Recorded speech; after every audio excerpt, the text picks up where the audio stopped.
Welcome to the Chapter 20 lecture. We're going to look at Section 1 in this chapter, and we're going to be looking at Western Europe during the High Middle Ages. So on this screen, there are a few slides that kind of represent a little bit about the background of what was happening in Europe before this chapter. So you want to understand a little bit of context.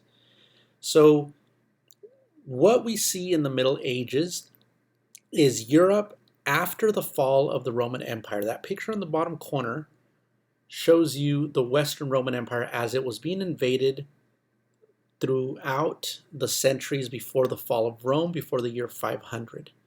So the areas you see shaded down there were all once the Roman Empire. And when Rome fell in 476, the power of the Roman Empire shifted east to Constantinople.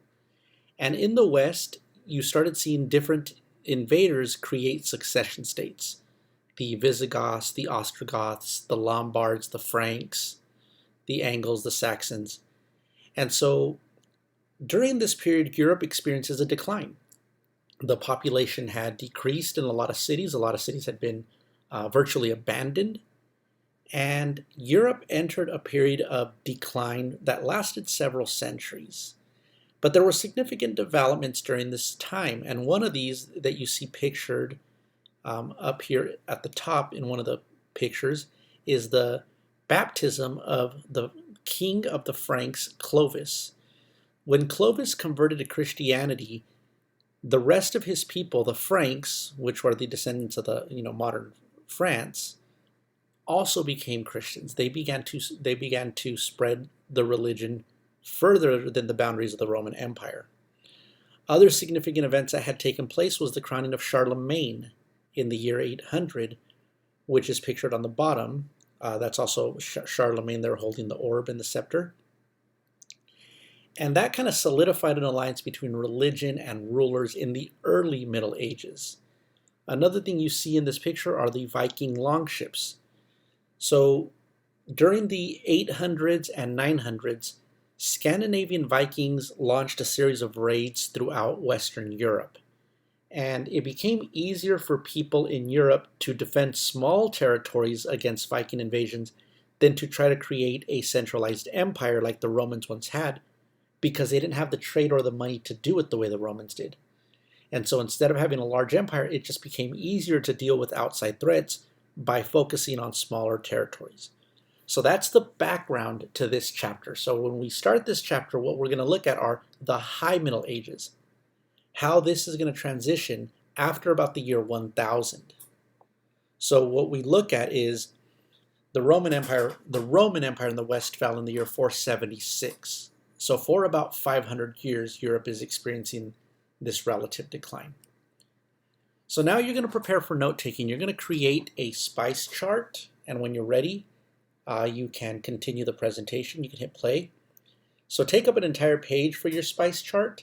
And in this lecture, you're going to be taking notes on the P. You're going to have developments, some of the leaders, political structures, empires. And if we talk about revolts or wars or conflicts, you want to include that. So you want to have this page with ample notes, okay? So I want you should probably be able to have one or two things per slide, or maybe one thing per slide at least, so you want to write small.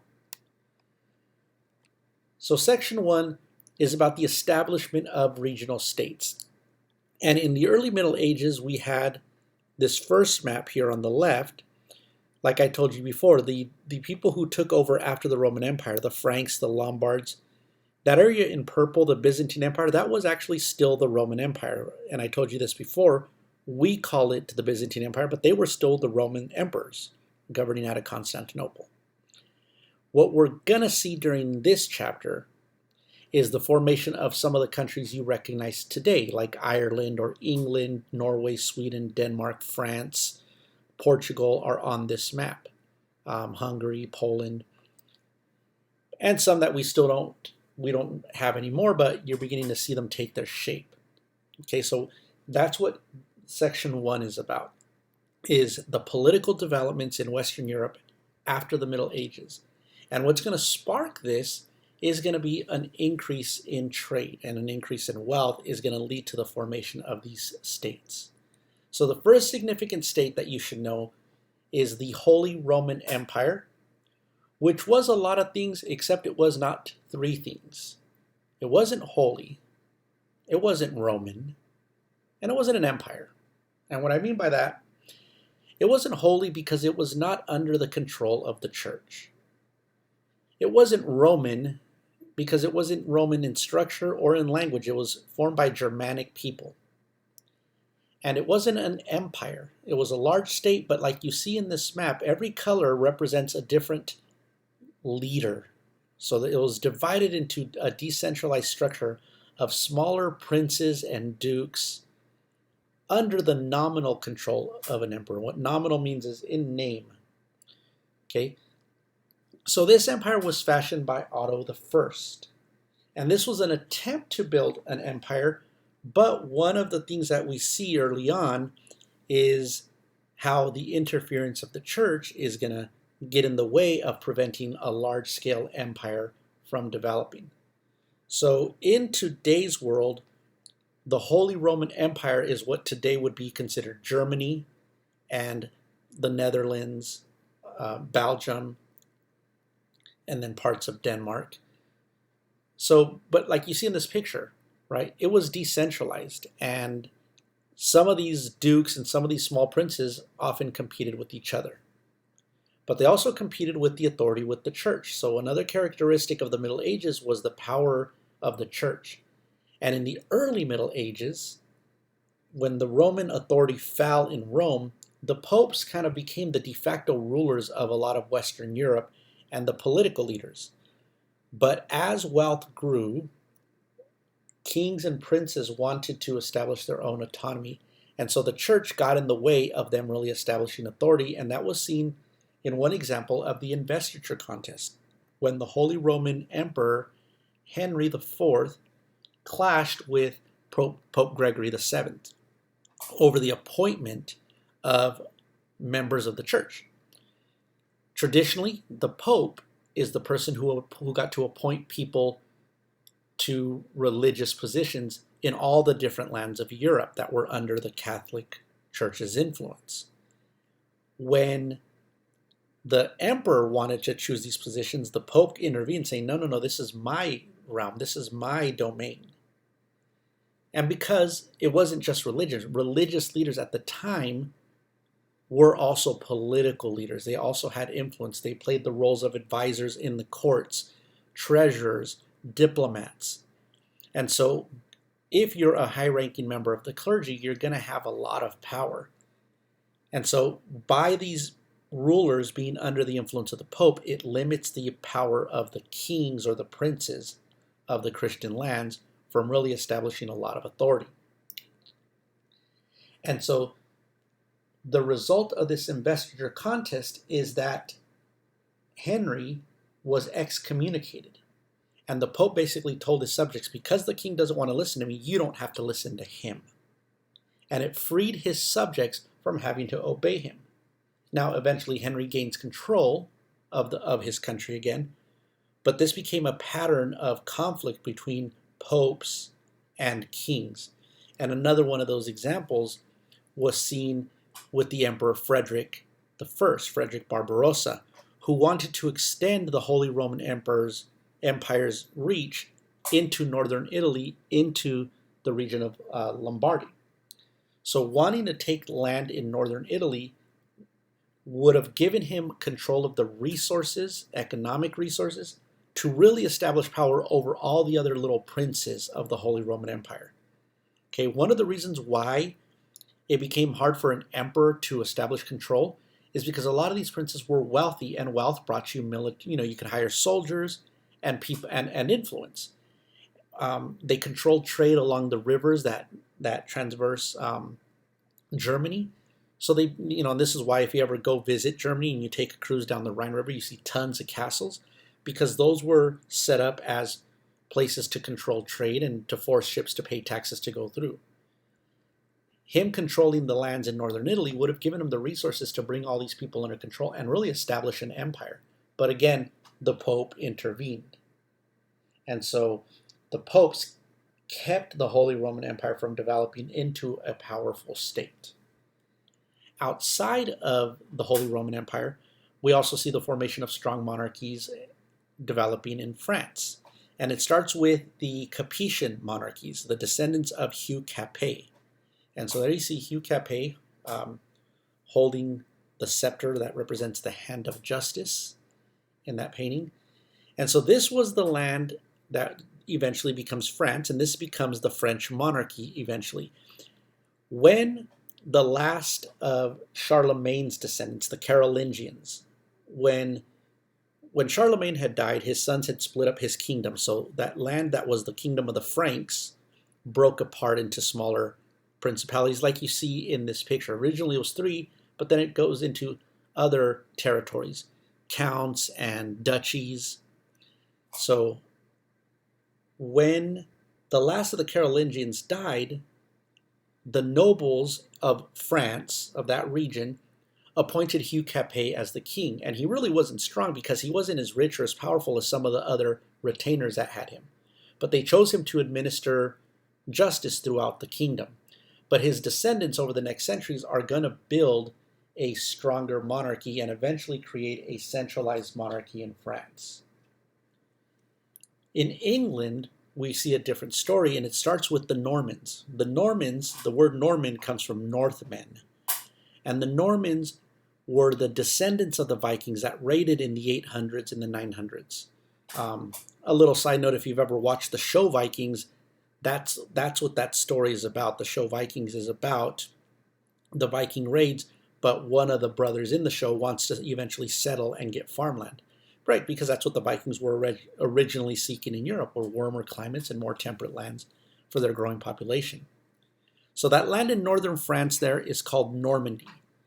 This, in U.S. history, a lot of people know this because these are the beaches that the U.S., the British, and Canadian, and I believe Australian troops landed on in D-Day during World War II on the beaches of Normandy. So it gets its land from these Vikings who eventually get permission by the French so they can stop raiding, right, to settle there. And over the course of time, they settle and they develop a strong monarchy within themselves where even though they were technically under the influence or the control of the Capetians, they really fashioned their own strong state with their own customs. And when one of those descendants of the Normans, the Duke of Normandy, William, he was one of the heirs to a monarchy in England, which at the time still had not developed the modern monarchy. So he had claims to the throne along with the cousin of his, Harold. And in 1066, what you see depicted here, this is a big tapestry that goes around an entire building telling the story of the Norman conquest of England. So William leaves Normandy to go to England to claim the throne from his cousin Harold and quickly defeats him. And he takes to England the Norman tradition of monarchy. So Norman England is the foundation of the modern English monarchy that will eventually evolve. And one of the things he did was built a lot of different homes, as castles and fortresses. One of those, which is the famous Tower of London, which is a big tourist attraction today here in London that you see pictured right there. That was one of the homes, and eventually it was expanded by other royal families. But this also then establishes a tradition of having a strong monarch with more centralized power governing England. Elsewhere in Europe, in Italy, there was never one empire or one state that managed to control the entire peninsula. You could see from the map here, you could see the Ottoman Empire that we briefly talked about in the last chapter, right? How, remember, the Ottomans and other Muslims eventually start taking land in Eastern Europe. Here's that land I'm talking about. This is why last week when we talked about the Mongols, why some Christian princes were trying to build an alliance with the Mongols, because they were trying to control Muslims who were already in the Balkan Peninsula and in Eastern Europe. But you also see on this picture that there is no one kingdom controlling Italy. Some lands, some islands were claimed by France. Some were claimed by Spain, some were under Muslim control. And then you had smaller states. In the middle, you had the Pope, who actually controlled some territory known as the Papal State. And in this other picture, what you see here, this was a Roman tomb, the tomb of the Emperor Hadrian, that the popes eventually turned into a castle, a fortress, to protect themselves. So today, this is known as Castello San Angelo. And there is actually a secret passageway. There's a wall that runs from here to the Vatican, to the capital of where the church is today. And at times, the Pope would be threatened. He would escape into, through the secret passage wall into this fortress here that was very, very well fortified. So the Pope had control of central Italy, but not enough to take land from all the other people around him. And one of the big reasons was because of, again, the increase in trade. The wealth allowed for merchants and other non-religious leaders to create their own strong Italian states that we call the Italian city-states. And one of the most powerful ones was the Republic of Venice. You might be familiar with the city Venice, or if you've been to Vegas, you've seen the Venetian. But Venice doesn't just control Venice. If you take a look at the map, all the lands in orange that you see there were under the control of the Republic of Venice, including this city that you see here, which is actually further down the coast in modern-day Croatia. So all along the Adriatic coastline, you had Italian city-states that managed to extend their control over important ports. One of the reasons why Italy becomes powerful is because of the Crusades. When Crusaders from other parts of Europe wanted to go reclaim land from the Muslims in Jerusalem and the Holy Land, they had to take ships that left from ports in Italy. And so when Italian ships would take the Crusaders and drop them off in the lands of the Levant, what we call the Middle East, well, they interacted with the Muslims there, and they engaged in trade, and they brought commerce back, and they actually started to grow wealth. So the Crusades actually did more to stimulate trade than they did to reestablish Christianity in the Middle East. And so other important Italian city-states, and you can see today, if you ever visit Italy, there's a lot of little towns that represented their power, like states like Florence and Genoa and Siena were important kingdoms. And then down south, the Viking descendants also had taken territory from Muslims in southern Italy that eventually helped establish the Kingdom of Naples. And then in the Iberian Peninsula, which is where Spain and Portugal are, we studied before how this was at one time the Caliphate of Cordoba. And so for a few hundred years, this was mostly under the control of Muslim rulers. It was a caliphate, al-Andalus, except for the very northern part, which was the Kingdom of Asturias. The rest of it was controlled by Muslims, and we talked about the architecture in one of the previous chapters that you see here.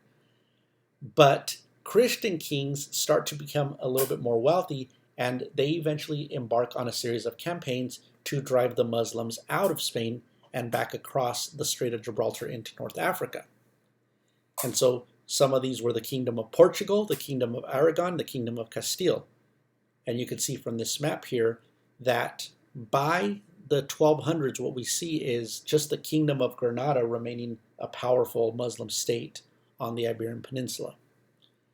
Eventually, and we'll talk about this later, the King of Castile will marry the Queen of Aragon. Oh, I'm sorry, the King of Aragon will marry the Queen of Castile, right? Fernando de Aragon, Isabella de Castillo, right? And their marriage unites the two to create the modern Spain. So that was it for this section. So you should have notes under the P section. So just to reflect a little, right? Politically, what was different in Europe during the High Middle Ages? If we look at Europe, what we start seeing is it's starting to take its more modern shape in terms of the countries that exist today.